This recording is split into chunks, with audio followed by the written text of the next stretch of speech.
a corrupção no negócio da cloroquina, tá certo?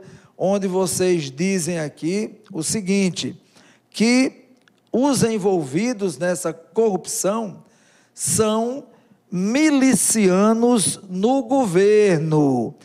Antes de passar o vídeo, para que eu quero só aqui uma pequena explanação de ambos, né? Pode-se dizer assim. Quando vocês citam assim, milicianos no governo, tá? Então, vocês afirmam realmente que a milícia está instaurada no atual governo Jair Bolsonaro. É isso, Nonato Saraiva, por favor. Bem, Fernando, se você pegar os discursos, ainda de início de campanha, quando Bolsonaro peregrinava aí pelos 4 cantos do país, num determinado momento em Salvador, ele conclamou a milícia de Salvador, que era muito bem-vinda no Rio de Janeiro, certo? Eu conheço a boa parte da região de Rio das Pedras, eu tenho uma boa experiência no Rio de Janeiro, inclusive no Jacarezinho, né? Na favela do Jacarezinho, fui em inúmeros congressos no Rio, na UFRG, na Federal Fluminense, né? Fiz muitos trabalhos lá com o pessoal de bairros, conheço muita gente, inclusive, preferencialmente do Jacaré, e nessas conversas, a gente sempre procurava tentar entender como é que se dá um processo eleitoral do Rio de Janeiro.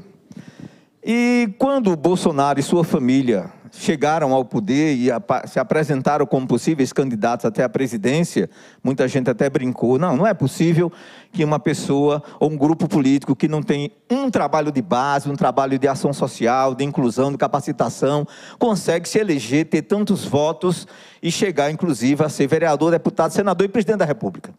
Porque você sabe que é um trabalho árduo, preparar toda essa trajetória para ser eleito deputado. Vereador é muito difícil, tem que ter trabalho, mas como é que as pessoas, se você pesquisar a vida desse grupo, não há um trabalho registrado no Rio de Janeiro em décadas.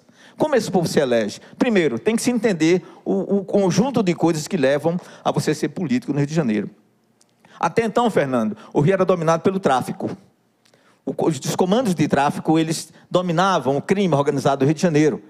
O PCC de São Paulo interferindo nas ações do Comando Vermelho, e esses criminosos, eles trabalhavam, não tinham muito ainda investido na política, eles não tinham ainda muito trabalho de pressão política, uma atuação forte na política, preferencialmente alguma coisa tipo um vereador, pressionando um prefeito, um deputado, mas atuar de forma como está agora, não. Eles cometiam seus crimes, controlavam a questão de TV a cabo, botijão de gás, né, transportes de van, internets, essas coisas.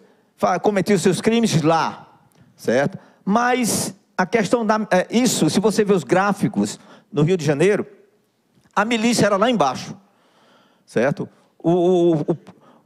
O patamar da milícia era lá embaixo. Você pega os gráficos anteriores ao Bolsonaro, se você pegar os gráficos anteriores ao Bolsonaro, a milícia estava lá atrás, o crime organizado estava em cima, certo?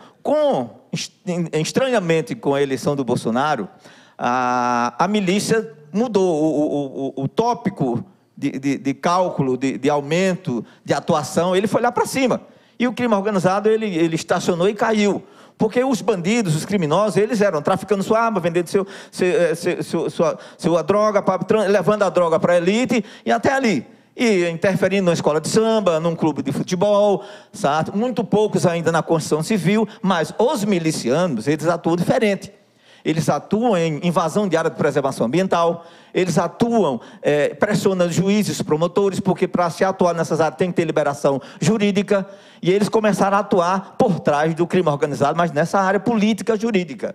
As milícias, que são pessoas que da própria polícia, ex-policiais, e a gente viu no caso Marielle, né? A maioria são ou ex-policiais ou policiais corruptos. Isso a gente vê essa briga se degradando dentro da própria polícia. O clã Bolsonaro cresceu nesse movimento, é tanto que o Rio das Pedras é um dos maiores redutos da milícia, cresceu no Rio de Janeiro. E cresceu ocupando áreas de preservação, áreas irregulares, construções civis irregulares, né, sem passar por todo um ordenamento arquitetônico de fiscalização. Os fiscais não vão nem lá. E eles invadem terra, constroem condomínios, tudo. Isso aí é a milícia, não é o crime organizado. O grande problema do Brasil atual é buscar e provar a verdade. Nós precisamos encontrar a verdade. Nos aproximamos de 500 mil mortos. Então, eu vou dizer que é um complexo dentro de uma complexidade. As relações criadas após 2018 para cá, com a eleição do atual gestor do Executivo brasileiro, e que, infelizmente, bipolarizou, né, dividiu o Brasil em dois polos. Um que, né, infelizmente, responde por um passado que acabou de ser provado inválido, que foi criado por Moro e pelos meios de comunicação, e o outro de fanáticos, né, de negacionistas, de pessoas que não conseguem ver além daquilo que fizeram.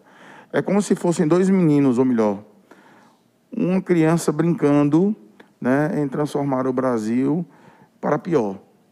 A gente viu essa última semana aí o aumento do gás, do combustível, a cesta básica disparou. Eu gosto muito, né, do frango assado. O menino que faz esse trabalho para mim estava 36. No início do ano era 22. Tá? E disse que para a próxima semana ele vai vender a 40. Isso é uma realidade palpável e perceptível para o Brasil, de modo geral. Somada a toda essa tragédia econômica, a tragédia pandêmica. Então, a gente está vivendo uma situação que, por mais que a gente tente mostrar esses fatos, existe um grupo no Brasil que não quer ver, inclusive parte da imprensa.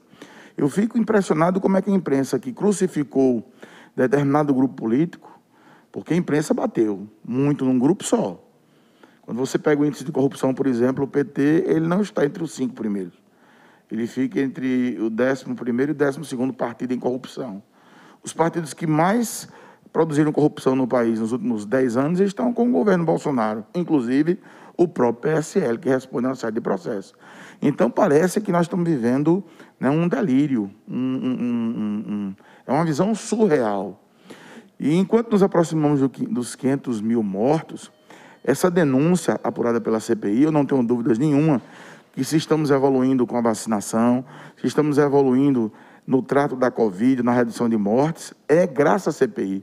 Eu fiz um programa com um amigo alguns meses atrás e eu dizia, enquanto alguns colegas defendiam a não CPI, eu era a favor da CPI, porque eu sabia que a ideia e o objetivo era forçar o governo, o gestor atual, a tomar providências, certo? E, ao mesmo tempo, lutar, militar pela vacina, que é a única solução.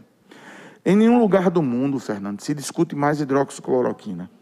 Eu assisti o último programa do amigo Nonato, aqui com um cidadão, em que eles citaram ainda a hidroxicloroquina. É um absurdo você trazer isso hoje, Nonato, até é impressionante. A ciência não tem dois lados, Fernando. Não somos, a ciência é uma ciência, a ciência ela é exata, só existe um lado. Não existe protocolo precoce. E alguns médicos tomam, né, do posicionamento de deuses, se acham mais fortes ou mais importantes do que a própria ciência onde estão inseridos, e negam a verdade. Insistem em uma retórica extremamente perigosa e nefasta para o país. Eu comentei com vocês aqui em outra entrevista a palavra necropolítica. E a gente fala às vezes assim, tem gente que não entende. Eu vou tentar falar mais simples hoje. Necropsia, né? Necrofilia, necrópsia, vem de morte. Então, necropolítica é a política da morte.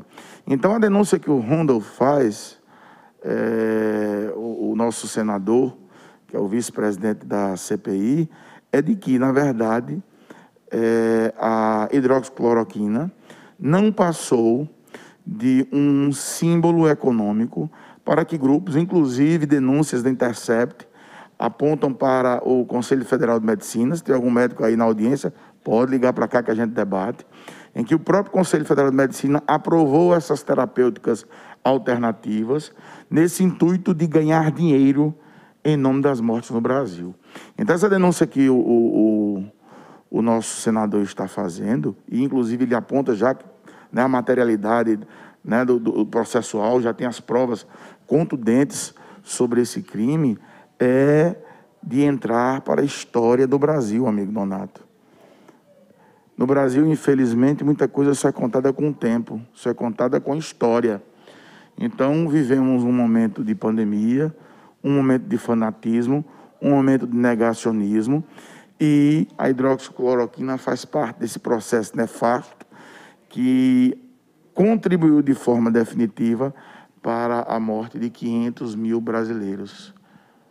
Metade de 1 milhão. Eu fico me perguntando sempre, quantas famílias não choram seus mortos agora porque engoliram toda essa retórica da mentira e da morte.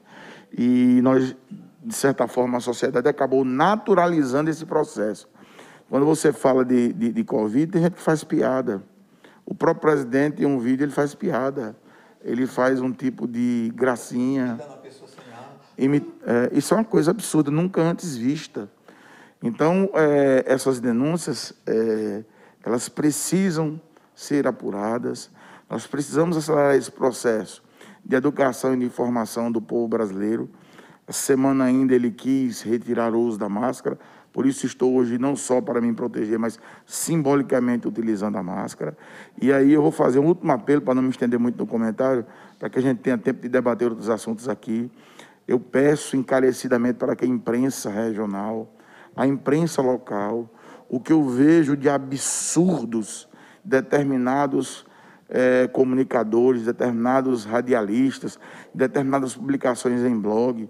Eu vejo que você tenta fazer um trabalho sério aqui, Fernando, que dá opinião para o adverso, não só para quem pensa dessa forma. E é porque eu estou aqui me eximindo do partidarismo. Mas o que essa gente tem feito, o que essa turma da comunicação tem feito, num fanatismo louco e doentio, que, assim, eu acredito que ou são pagos ou existe algum tentáculo que vem mantendo isso. Certo? Porque não tem o menor sentido, diante de tantas provas, de tantos debates, essa gente continua a defender o grupo Bolsonaro. Recentemente, aí a matéria da Folha de São Paulo, o Estadão trouxe, o dinheiro está aparecendo, ele disse que não fez campanha com dinheiro nenhum, é mentira. Milhões e milhões de reais foram depositados em contas alternativas para bancar os comitês nos vários estados da federação e em muitas cidades, inclusive Cajazeiras teve um comitê. Ninguém monta um comitê sem dinheiro, Nonato. Então estão querendo saber onde é que veio esse dinheiro. Quem é que está por trás disso? Porque o que estão fazendo com o Brasil é a desconstrução, é a desestruturação. O Brasil tinha um dos maiores e melhores processos de vacinação do mundo. Estamos vacinando a conta-gotas, porque não tem vacina. E a sociedade, ou parte dela, naturaliza isso como se fosse uma coisa comum. O que a gente ouve de algumas autoridades, de alguns empresários, é que tem que abrir mesmo, é que tem que, né, fazer essa transformação econômica acontecer. De que forma? Não há mais UTI. E havendo UTI, não tem profissional da saúde com a capacidade, com a técnica para fazer a intubação. Parece que nós estamos em um mundo de loucos que não entendem e vivem exatamente a disparar as mesmas mentiras propagadas por esse governo que hoje, né, começa a responder por vários processos, inclusive, né, os da fake news e, por que não agora dizer, do uso da cloroquina, da hidroxicloroquina para ganhar dinheiro com a pandemia.